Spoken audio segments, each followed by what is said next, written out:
Shri Sanwaliya ji government college Mandphiya आज आनंदम दिवस मना रहा है और उसमें वेबिनार के थ्रू हम लोग आपस में कनेक्ट हुए हैं।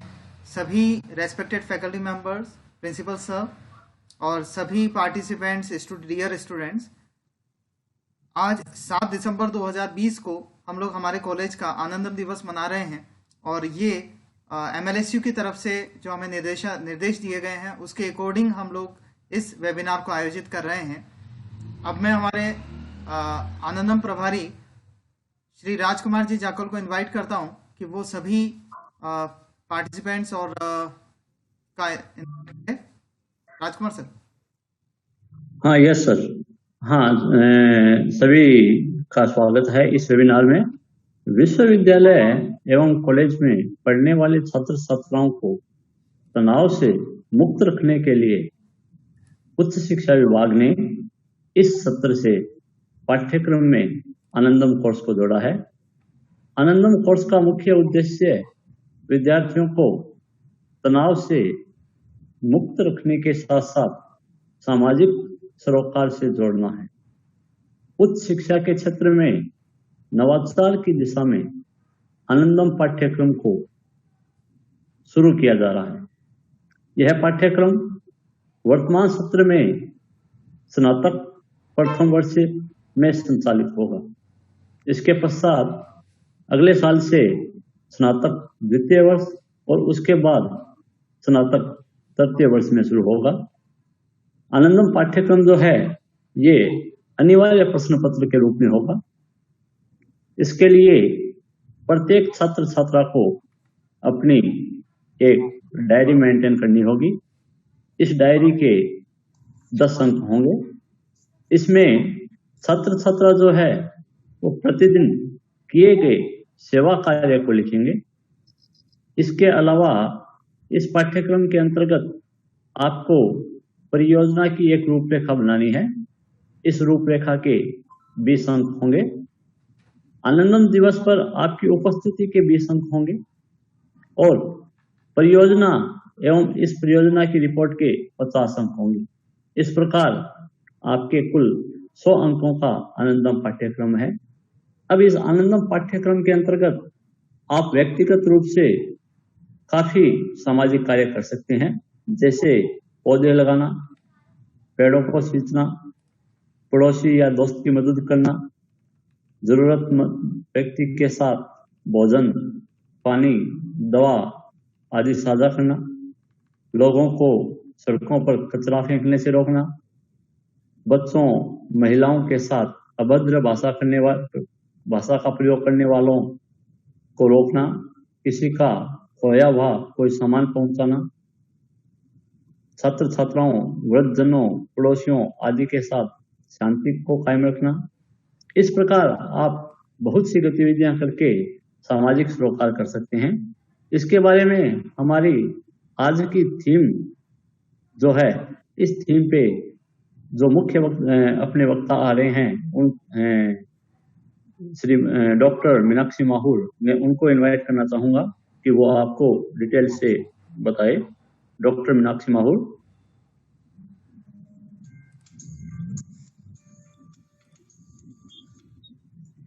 Good afternoon. आवाज आ रही है मेरी? यस मैम आ रही है। ठीक है। Good afternoon respected principal sir and my eminent faculty members. आनंदम दिवस के तहत आज वेबिनार आयोजित किया जा रहा है। उसका विषय है सामुदायिक पार्क तथा पर्यावरण जागरूकता।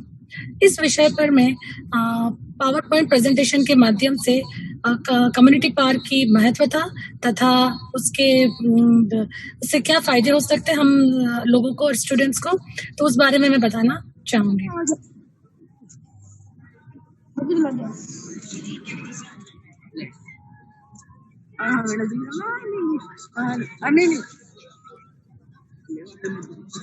सर मेरे को ना एबल कीजिए स्क्रीन शेयरिंग के लिए।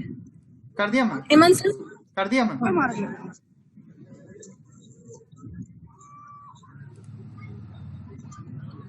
मैं तो खाना खाने के बाद में खाऊंगा। यस मैम, हो गया।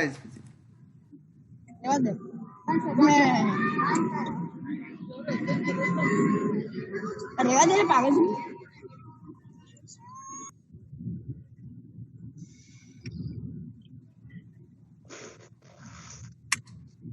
तो community park and environmental awareness.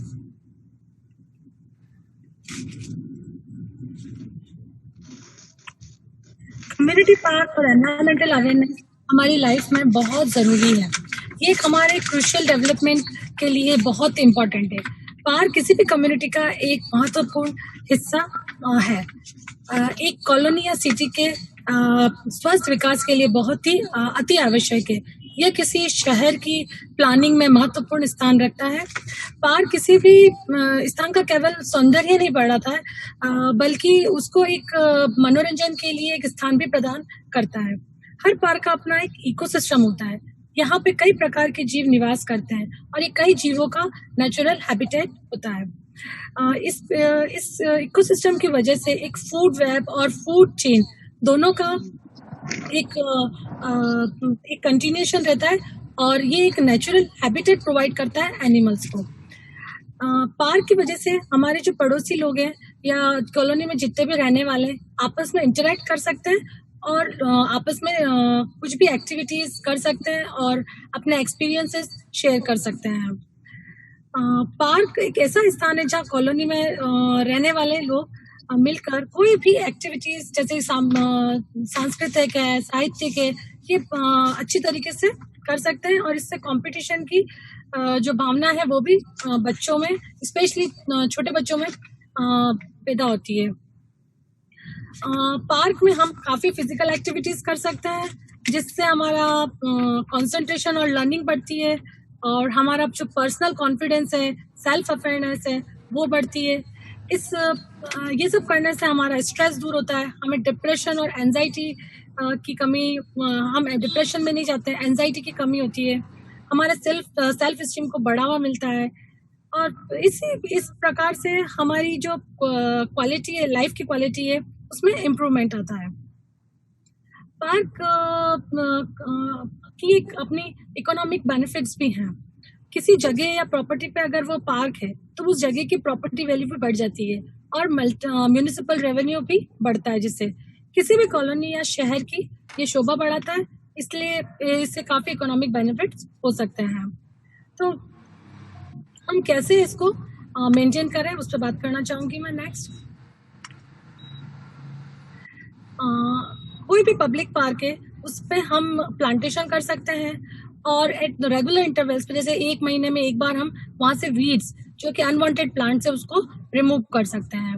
हम वहाँ पर वो वाले पौधे और पेड़ लगा सकते हैं जो वेदर को वहाँ के सूट करते हो और हमेशा जो सैपलिंग्स है वो हम चेंज भी कर सकते हैं।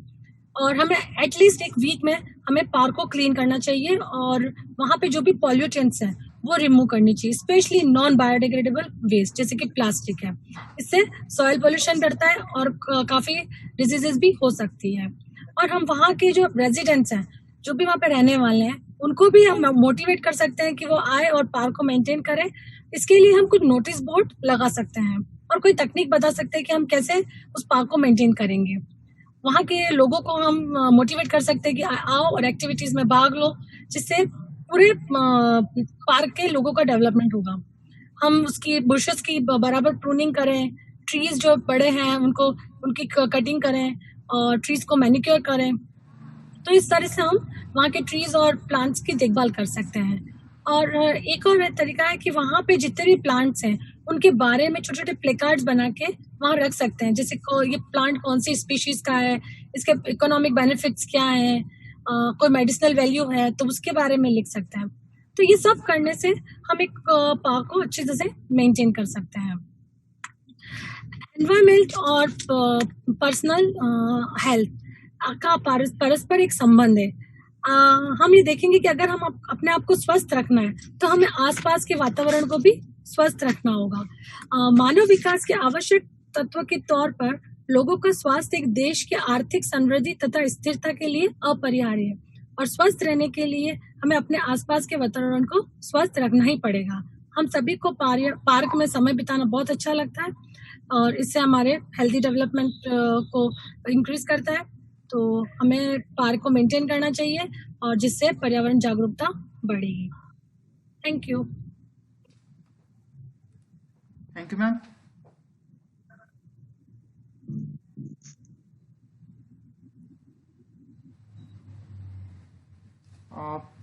आपका प्रेजेंटेशन बच्चों के लिए हितकारी है, क्योंकि सामुदायिक सोशल भावना जो है बच्चों में जागृत होना आज की नीड है। अब मैं हमारे रेस्पेक्टेड प्रिंसिपल सर को इनवाइट करूंगा कि वो अपना अध्यक्षीय उद्बोधन हमें दें और बच्चों को आशीर्वाद दें। Principal sir. धन्यवाद डॉक्टर हेमंत। आनंदम दिवस पर जो विश्वविद्यालय की पहल पर शुरू किया गया है, आज के इस वेबिनार में मैं आप सभी का अभिनंदन करता हूं एवं उम्मीद करता हूं कि जिस तरह से हमने पूर्व में एक वेबिनार आयोजित की थी, उसी के क्रम में आज की ये वेबिनार भी हमारे लिए उपयोगी सिद्ध होगी और इन वेबिनार्स के माध्यम से हमारे विद्यार्थी उन मुद्दों को समझ पाएंगे जिनकी आज के जीवन में महती आवश्यकता है। आनंदम विषय पर इससे पूर्व जो वेबिनार हम लोगों ने आयोजित की थी, वो वेबिनार शिक्षा व्यवस्था में मूल्यों की स्थापना के विषय को लेकर थी और वहां भी हमने इस निष्कर्ष पर पहुंचने का प्रयास किया था कि शिक्षा केवल मात्र हमारे बौद्धिक विकास का संसाधन न रहे, अपितु उस शिक्षा को व्यक्तित्व विकास का माध्यम होना चाहिए। तत्कालीन समय में हम लोगों ने गुरुकुल व्यवस्था की प्रणाली को थोड़ा सा समझने का प्रयास किया था और ये देखा था कि आज की शिक्षा व्यवस्था में और प्राचीन शिक्षा व्यवस्था में जो मूलभूत अंतर था वो ये था कि प्राचीन शिक्षा व्यवस्था में हम व्यक्तित्व का निर्माण करते थे और आज की शिक्षा व्यवस्था में हम व्यक्तित्व का निर्माण करने का उद्देश्य तो रखते हैं, किंतु वस्तुतः केवल रोजगार उन्मुखी शिक्षा व्यवस्था के लिए हमारा विद्यार्थी तैयार हो पाता है। मैं इस बात को पुनः दोहराना चाहूंगा कि इस वेबिनार के प्रारंभ में प्रभारी श्री झाकल साहब ने आनंदम विषय के ऊपर एक सारगर्भित विवेचना प्रस्तुत की, जिसमें उन्होंने ये बताने का प्रयास किया कि विद्यार्थी किस किस तरीके से इस आनंदम विषय के विभिन्न आयामों को पूरा कर सकता है। विश्वविद्यालय द्वारा पाठ्यक्रम में इसको सम्मिलित किया गया है। विद्यार्थी किन किन कार्यों को कर कर न केवल अपनी अंक तालिका अच्छी कर सकता है, अपितु अपने जीवन में उन वैल्यूज को इनकलकेट कर सकता है जिस उद्देश्य से ये पाठ्यक्रम शुरू किए गए हैं।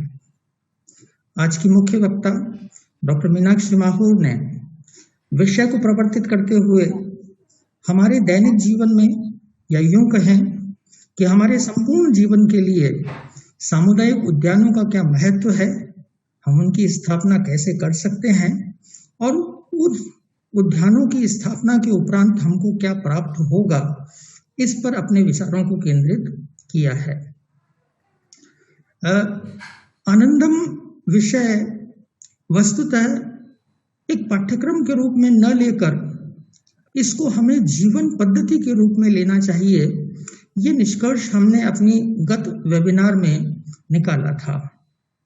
आनंदम का क्षेत्र न केवल व्यक्तिगत है, अपितु हमारी पारिवारिक, सामाजिक और राष्ट्रीय पृष्ठभूमि इससे प्रभावित होती है।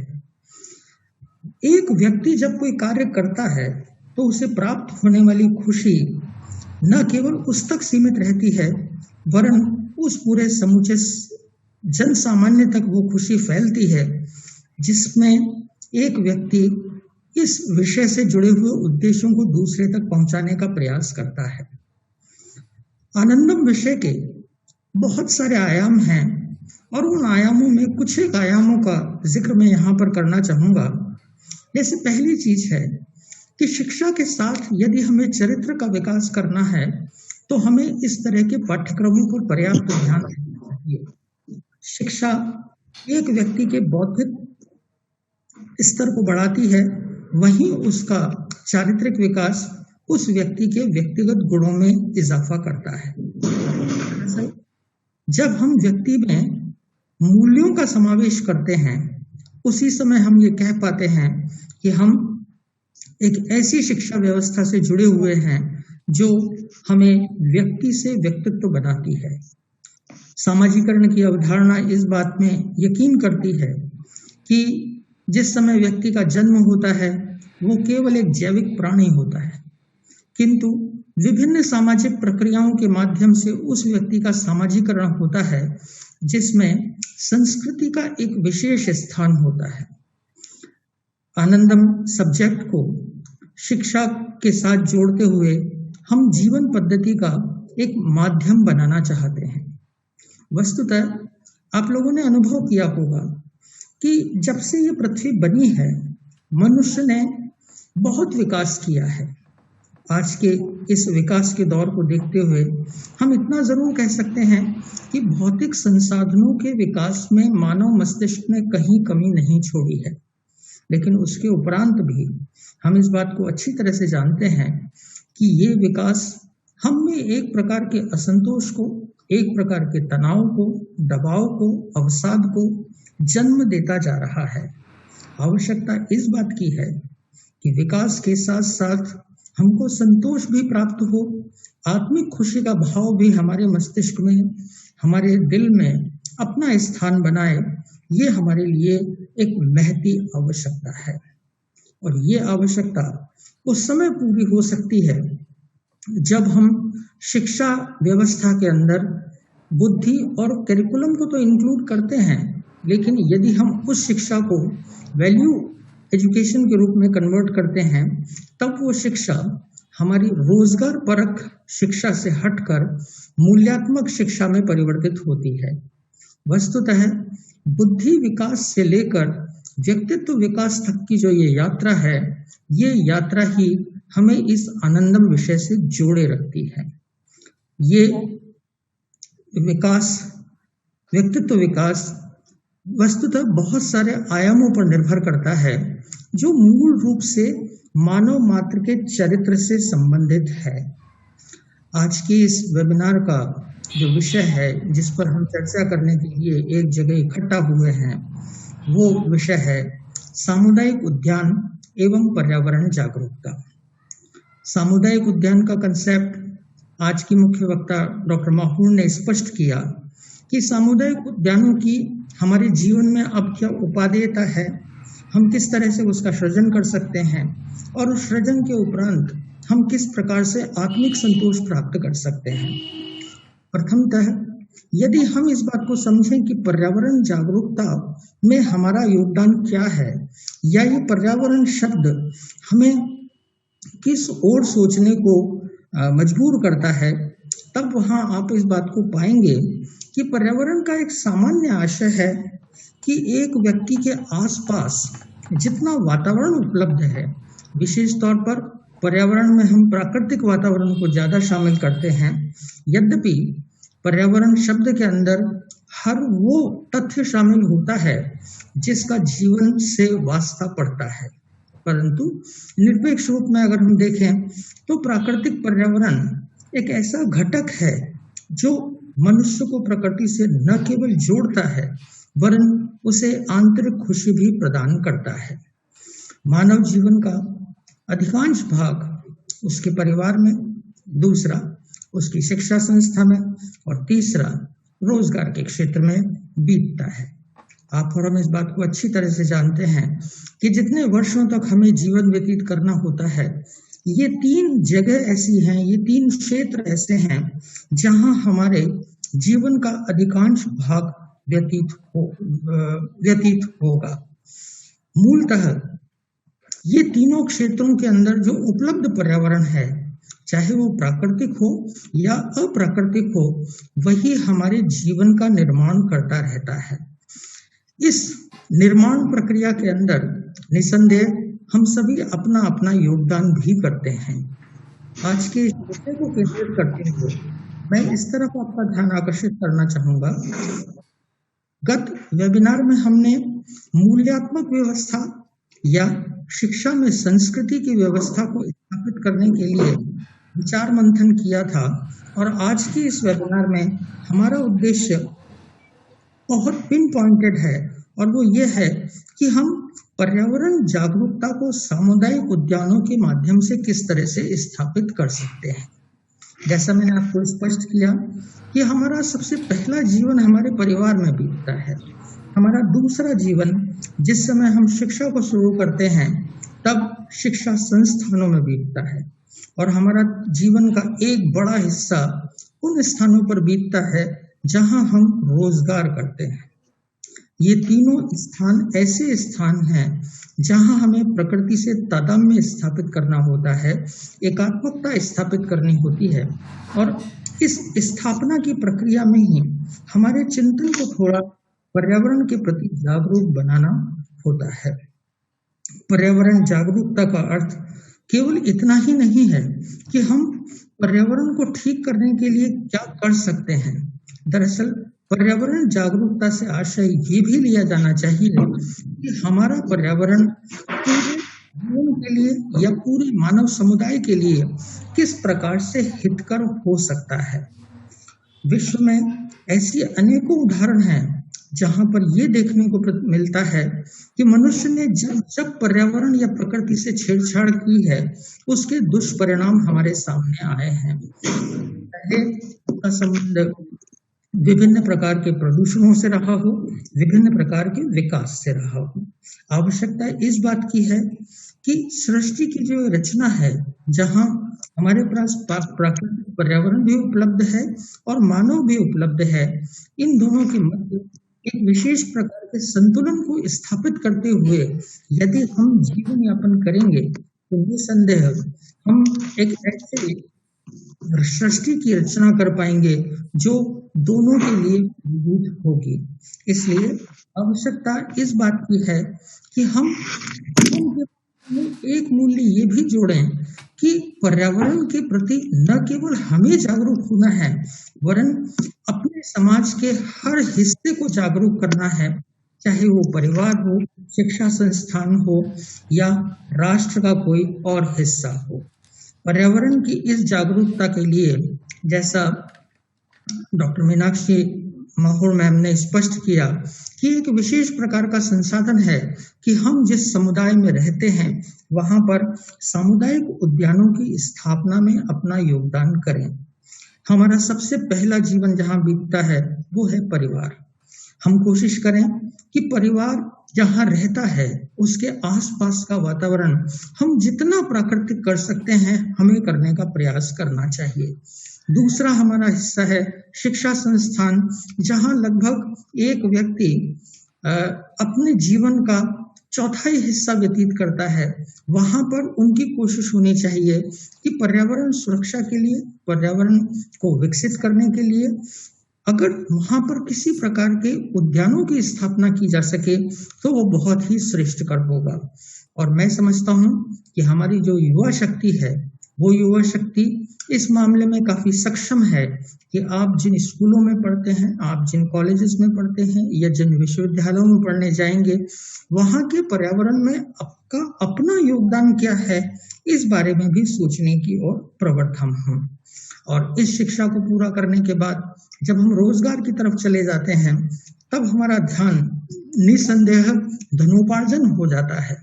लेकिन इस धनोपार्जन के उद्देश्य के साथ साथ हमें ये भी कोशिश करनी चाहिए कि हम रोजगार के क्षेत्रों में भी इस मूलभूत विषय को ध्यान में रखें कि प्रकृति से हमें तादात्म्य स्थापित करना है, प्रकृति से हमें लड़ना नहीं है, प्रकृति के साथ हमें संतुलन स्थापित करना है, प्रकृति के साथ हमें संघर्ष नहीं करना है। अगर ये भावना हमारे मस्तिष्क में आ जाती है तो निसंदेह मानिए ये आनंदम विषय का जो मूल उद्देश्य है उसके एक पक्ष को हम पूरा कर पाएंगे। इसलिए आज की इस वेबिनार के पूरा होने के बाद आप सभी विद्यार्थीगण इस बात की एक निष्ठा अपने अंदर उत्पन्न करने की कोशिश करें कि परिवार में या जिस कॉलेज में आप अभी पढ़ रहे हैं उस कॉलेज में इस तरह के उद्यानों को स्थापित करने के लिए हम क्या कर सकते हैं। प्रकृति हमेशा हमें सौंदर्य देती है, हमेशा हमें सुकून देती है। जब कभी भी हम जीवन की विकास व्यवस्था से थक जाते हैं तो घूमने के लिए ऐसे हिल स्टेशनों पर ही जाते हैं जहां पर हमें निरपेक्ष प्रकृति को देखकर प्रसन्नता महसूस होती है। क्या हम उस निरपेक्ष प्रसन्नता को इन 3 स्थलों पर, परिवार में, शिक्षा संस्थानों में या समाज में स्थापित नहीं कर सकते? मैं समझता हूँ कि हम सबका उत्तर हाँ में ही होगा कि हम छोटे छोटे योगदानों के माध्यम से जिस जगह रह रहे हैं उस जगह के पर्यावरण को हम बहुत अच्छा कर सकें। वर्तमान में निसंदेह कि अभी कोविड के कारण शिक्षा संस्थान बंद हैं और विद्यार्थी उन स्थानों तक नहीं पहुंच पा रहे हैं जहां पर कि वो शिक्षा ग्रहण करते हैं।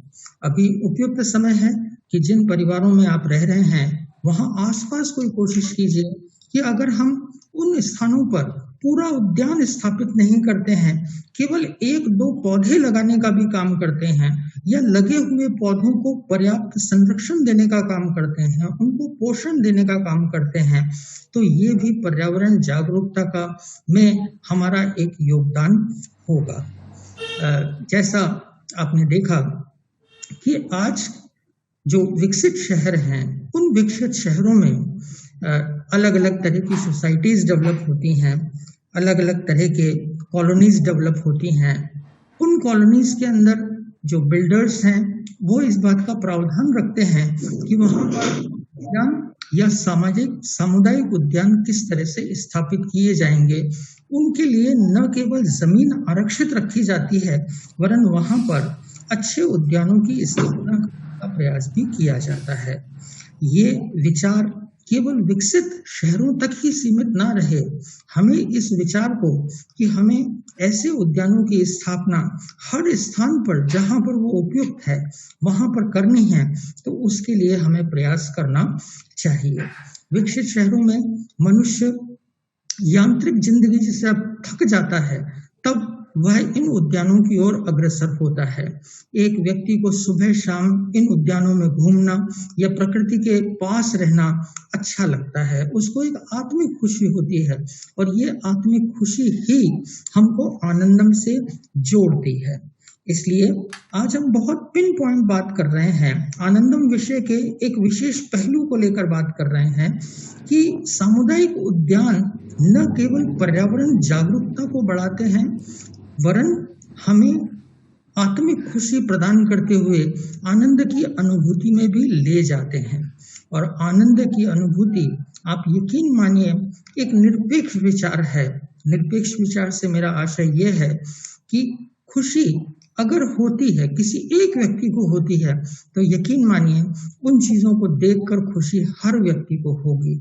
मेरा ये वाक्य कहने का केवल जो उदाहरण है वो केवल इतना सा है कि मान लीजिए कि हम किसी बहुत सौंदर्य युक्त स्थान पर पहुंचते हैं, तो वहां पहुंचकर खुशी एक को नहीं होती वरन जो भी वहां पहुंचता है हर वो व्यक्ति खुश होता है, प्रसन्न होता है और उसको एक प्रकार से आत्मिक शांति प्रकृति के तत्वों से उपलब्ध होती है।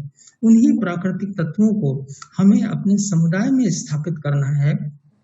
कई जगह पर ऐसी होती है जो देखने में हमें ठीक नहीं लगती।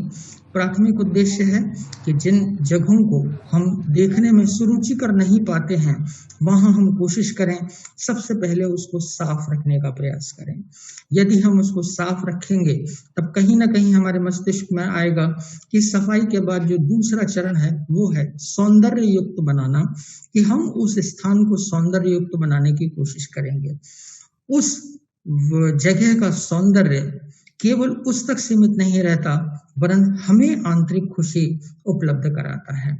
अगर और कुछ भी हम नहीं कर सकते, बहुत छोटे से स्तर पर भी हम ये चाहते हैं कि परिवार में भी यदि हम 2 गमले भी स्थापित कर लेते हैं तो वो 2 गमलों में पनप रहे पौधे इस खुशी को बढ़ाने में हमारी मदद ही करते हैं। इसलिए मैं आप सभी लोगों से, क्योंकि विषय काफी बड़े हैं और चर्चा उसके ऊपर उतने विस्तृत इस समय नहीं की जा सकती। हाँ, जब कभी भी हमारे कॉलेजेस रहेंगे और आपसे व्यक्तिशः बात होगी तब इनके ऊपर हम विस्तार से चर्चा कर पाएंगे। लेकिन मेरा, जैसा शुरू में मैंने आपको थोड़ा सा इंगित किया था कि आज के इस वेबिनार के बाद हमारे मन में कहीं ना कहीं ये भावना उठनी चाहिए कि सामुदायिक उद्यानों को स्थापित करने में हमारी भूमिका क्या हो सकती है। सामुदायिक उद्यानों का कंसेप्ट बहुत बड़ा है। अगर हम घर में रखे एक गमले से भी उसकी शुरुआत करते हैं और उस गमले में पनप रहे पुष्प को देखकर यदि हमें प्रसन्नता होती है, तो यकीन मानिए कि आप आज के इस विषय से जुड़ गए हैं। मैं आप सभी विद्यार्थियों को ये संदेश देना चाहता हूँ कि इस उद्देश्य को आप अपनी निष्ठा में परिवर्तित करें और वो निष्ठा ही हमें आत्मिक प्रसन्नता देगी। धन्यवाद आप सभी का। थैंक यू वेरी मच आपके इन आशीर्वचनों के लिए। प्यारे विद्यार्थियों, जैसे कि आनंदम जो विषय फर्स्ट ईयर में अभी लागू किया गया है, तो आपकी नॉलेज के लिए बता दूं कि हमारे कॉलेज में भी आनंदम विषय के लिए अलग अलग क्लास के लिए मेंटर्स बनाए गए हैं। आर्ट्स सब्जेक्ट के लिए हमारे जो मेंटर्स हैं वो है आदरणीय SL खटीक सर और महादेव सिंह सर। इसके बाद कॉमर्स में मैं हूं डॉक्टर दुनिया और श्री संत कुमार जी मीणा, जो कि इस आनंदम कोर्स के प्रभारी हैं। इसके बाद साइंस में हमारे जो मेंटर हैं वो हैं श्री टिकम चंद मीणा, मीनाक्षी और राजकुमार जाखल सर। आप लोगों को इस आनंदम कोर्स के थ्रू आपको सोशलिज्म बनाया जा रहा है, तो इसके लिए आयुक्तालय से मेंटर्स बनाए गए हैं। आप लोगों को ग्रुप में बांटा जाएगा, आप लोगों को ग्रुप्स में एक्टिविटीज दी जाएंगी जो कि आपको समय पर पूरी करनी है। इसी के साथ अब मैं सभी रेस्पेक्टेड प्रिंसिपल सर और मीनाक्षी मैडम और अदर फैकल्टी मेंबर्स और सभी पार्टिसिपेंट्स का धन्यवाद ज्ञापन करने के लिए टिकम सर को इनवाइट करता हूं कि वो सभी को धन्यवाद ज्ञापन करें। टिकम सर। नमस्कार सभी को। कि जैसा कि जो महाराजा यूनिवर्सिटी है, मोहनलाल सुखाड़िया यूनिवर्सिटी के तहत श्री सांवरिया जी गवर्नमेंट कॉलेज मंडफिया द्वारा जो ई वेबिनार आयोजित की जा रही है आज, जिसके हमारे प्राचार्य डॉक्टर आलोक डोटिया अध्यक्ष, संचालक कर रहे हैं डॉक्टर हेमंत कटुनिया जी, और जो आनंदम के नोडल अधिकारी हैं श्री राजकुमार जाखल जी, और जो आज हमारे मुख्य वक्ता थी डॉक्टर मीनाक्षी माहुर मैडम, जिन्होंने कि आज सामुदायिक उद्यान एवं पर्यावरण जागरूकता पर अपना व्याख्यान प्रस्तुत किया था पीपीटी के माध्यम से। तो उनको बहुत बहुत धन्यवाद ज्ञापित करना चाहता हूं मैं महाविद्यालय परिवार की तरफ से और सभी छात्र छात्राओं की तरफ से। और जो हमारे प्राचार्य डॉक्टर आलोक डोटिया सर, जिन्होंने अपने अध्यक्षीय उद्बोधन में इतनी सारी चीजें बताई थी कि यदि हम घर पर ही हैं तो वहीं से यदि हम आनंदम को स्टार्ट करें तो घर के अंदर ही कुछ ऐसी एक्टिविटी कार्य हैं जो बहुत से उन पहलुओं को यदि अपनी लाइफ जीवन में उतारे आज से ही, तो हम आनंदम की बहुत से आयामों को या पहलुओं को हम पूरे करने की तरफ बढ़ेंगे। जैसा कि डॉक्टर श्री राजकुमार जाखल जी ने भी स्टार्टिंग में ही बता दिया था कि आनंदम में हमें क्या करना है, कैसे डायरी मेंटेन करनी है। उन्होंने भी वो स्टार्ट मेन पहलू थे जो उन बातों को स्टार्टिंग में बताया, उनको भी मैं धन्यवाद देना चाहता हूँ। और जो आज इस कार्यक्रम के संचालन कर रहे हैं हमारे डॉक्टर हेमंत कटुनिया सर, जिन्होंने बखूबी बहुत ही शानदार सफलता पूर्वक इस कार्यक्रम का संचालन किया, उनको भी धन्यवाद मेरी तरफ से और महाविद्यालय परिवार की तरफ से। और एक बार सभी को धन्यवाद।